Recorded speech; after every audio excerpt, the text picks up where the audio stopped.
대남 적화통일이라는 허황된 꿈을 품었던 북한. 때는 1968년 1월 21일 민족보위성 정찰국 소속 공작원 31명이 박정희 대통령을 암살하기 위해 청와대를 습격하였습니다.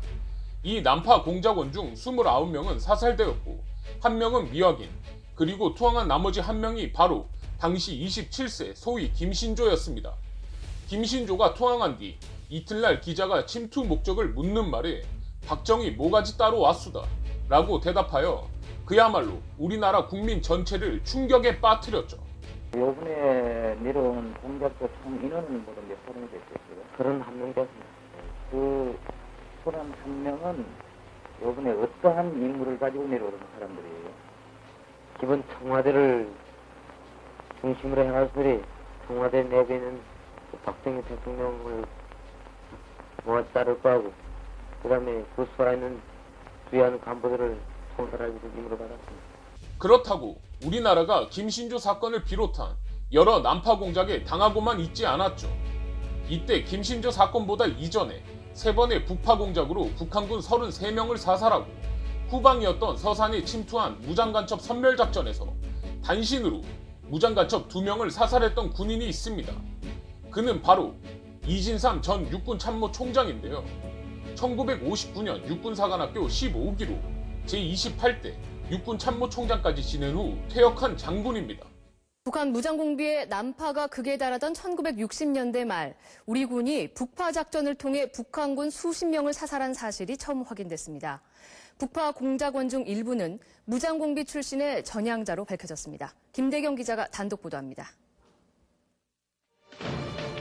북한군이 미군 막사를 파괴하고 우리 군의 지피를 잇따라 습격하던 1967년 가을, 우리 육군 대위가 특수요원 3명을 이끌고 군사 분계선을 넘어 북한 황해도 개풍군으로 침투했습니다. 남에서 북으로 흐르는 금성천을 따라 몰래 들어간 이들은 지뢰를 묶고 있던 북한군을 기습 공격해 13명을 사살합니다. MBC가 입수한 군 자료에 따르면 이들은 그해 모두 3차례 북한 땅에 들어가 북한군 33명을 사살했으며 우리 측 요원 1명이 사망했습니다. 당시 작전을 지휘한 대위는 이후 육군참모총장을 지낸 이진삼 의원. 군이 관련된 북파 작전과 그 전과가 확인된 건 이번이 처음입니다. 내가 이북에 1번 들어가서 보복작전을 내용 알고 있습니까? 예, 진짜 어때요? 알고 있습니다. 몸으로 때려주신 거예요. 33명 사살. 당시 이진삼 대위를 따라 작전에 참가한 백모 씨 등 대원 3명은 난파됐다 삼척에서 생포된 북한 무장공비 출신으로 밝혀졌습니다. 북한 지리를 잘 아는 북한 공작원들 가운데 전향한 사람들 중심으로 침투 작전을 펼친 겁니다. 이 사람들은 지금 잘 있나요?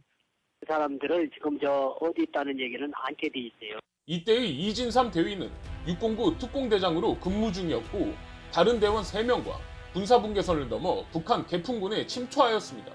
이 작전은 당시 수십 차례에 걸친 북계에 대한 보복 응징 작전의 일환이었습니다.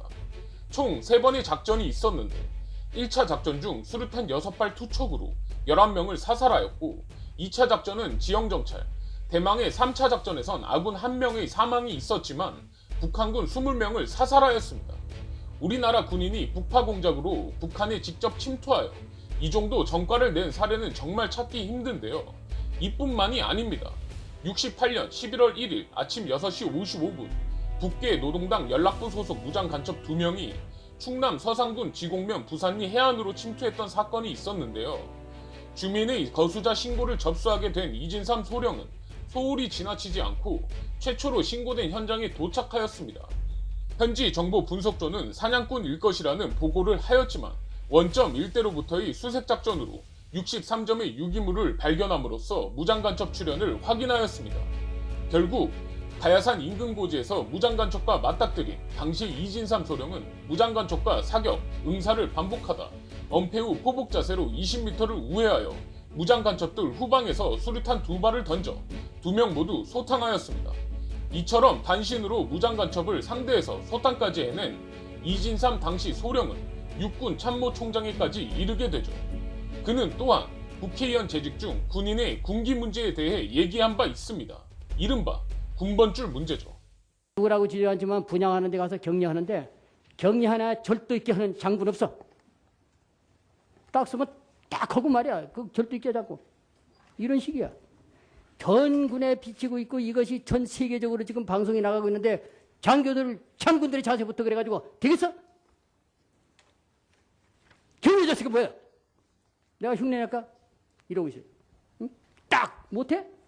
군인의 기본 자세이고 군인 정신이 충실해야 한다 하는 것으로 제가 기억하고 있습니다. 맞아요. 군인 기본 부동 자세는 군인 기본 자세이다. 해군 참모총장. 목에 군번줄 메고 있어요? 지금 안 메고 있습니다. 합참의장 메세요? 안 메고 있습니다. 당신이 천사당 있을 때 누가 죽인지 어떻게 할 거예요? 군번줄에 적혀져 있는 게 뭐가 적혀져 있어요? 군번줄에 뭐 적혀져 있어요? 계급, 성명, 혈액형이 적혀 있습니다. 군번하고 계급, 성명, 혈액형이 그렇지. 적혀 있습니다. 혈액형이 있어야 피를 공급받죠? 동료로부터. 근데 군번줄 안 메고 다닙니까? 뒤에 저 군인들 말이에요. 장군들 군번줄 맨 사람 손 들어요.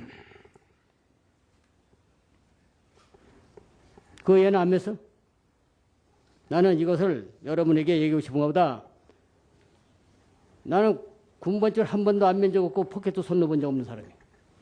예, 그 군번줄을 여기서 논하는 것은 적절치 않다고 생각합니다. 군번줄은 전시의 상황에 우리가 꼭 가지고 가야 할 물건이지 평시에 여기 국회에 질의에 나오면서 군번줄을 차고 나오지 않았다는 것은 제가 볼 때는 그거는 별 문제가 될 사안이 아니라고 생각합니다. 이 시간에 전투에 투입할지 할 때 어떻게 알아요? 국회 나올 때 안 차고 뭐 영내 근무할 때 찬다는 얘기야? 지금 장관 무슨 답변을 하고 있어? 지금 국민들이 이걸 듣고 있고 이게 회의록에 기재되는데 그 정신 나갔구만 국방장관. 여러분도 아시다시피 군기강 회의에 관한 문제는 어제 오늘 일이 아니죠. 국방부 장관이나 장군들도 이진삼 장군이 어떤 장군이었는지 알기에 저 말을 제대로 받아칠 수 없었을 것입니다. 이진삼 장군의 군인 정신은 말만으로 이루어진 것이 아니기 때문이죠. 물론 이진삼 장군은 하나의 출신, 정치적 테러 등 논란이 되는 여러 문제점도 가진 인물입니다. 하지만 이진삼 장군의 기계와 군인 정신은 현재 모든 군인이 본받아야 할 정신일 것입니다. 장군님 올해 연세가 어떻게 되세요? 지금 한 1년 반 있으면 80이죠. 그렇죠. 예. 근데 만약에 전쟁이 나면은 군에 또 들어가실 거예요? 아니죠. 저는 이제 그렇게 말씀드렸는데 뭐냐면 제가 지금 80인데요. 예. 저 지금 운동회도 젊은 아이들이 저 핸디 안 받아요. 근데 저는요, 예. 다른 사람은 안 됩니다. 내 친구들. 근데 저는요, 네. 지금 정신적으로나 육체적으로 뭐 목넘어다든가 가늠하지, 몸 가늠하거나 못하지 않습니다. 난 지금 싸울 수 있어요. 그렇습니다. 예. 알겠습니다. 그건 뭐 싸울 수 있으면 싸워야죠. 예, 알겠습니다. 예.